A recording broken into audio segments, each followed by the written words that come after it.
Latvijā darbinieki labprātāk paliktu un arī strādāt nozarē tad, ja viņi justu šīs pārmaiņas nozarē un ja šie negodīgie uzņēmēji, kas mēdz atkāpties no saviem solījumiem, tiktu kaut kādā veidā izskausti ar kopīgām pūlēm, valsts institūcijām, sabiedrības spiedienu rezultātā. Un šī vide pat par sevi sakārtos droši vien, ka tad darbinieki būtu daudz priecīgāk palikt šeit un strādāt Latvijā. Jaunie būvnieki noteikti paliktu būvniecībā strādāt šeit Latvijā un nemeklētu labāku situāciju ārzemēs, ja būtu drošības sajūta. Ja būtu drošības sajūta par to, ka man samaksās ar visiem nodokļiem, un ka man būs darbs pēc mēneša, pēc 3, pēc 6. Šobrīd šīs drošības sajūtas ļoti trūkst.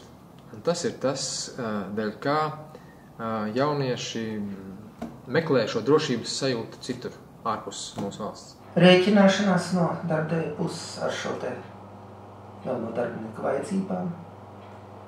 Jādod šiem jauniem darbiniekiem iespēju augt savā darbā.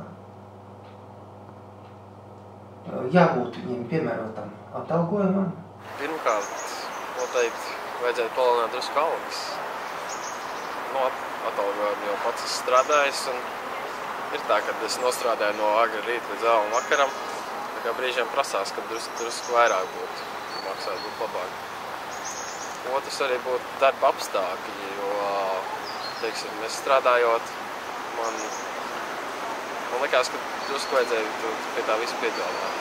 Ceļu būvnieki, man atkal ir jāgriežas pie šīs prognozējumības un praktiski tas ir pamats, lai būtu stabili uzņēmumi, kur jaunieši varētu skatīties, ka jā, tas ir uzņēmums, kurā es vēlētos darboties, vēlētos strādāt, un līdz ar to arī man Latvijā būs darba vieta.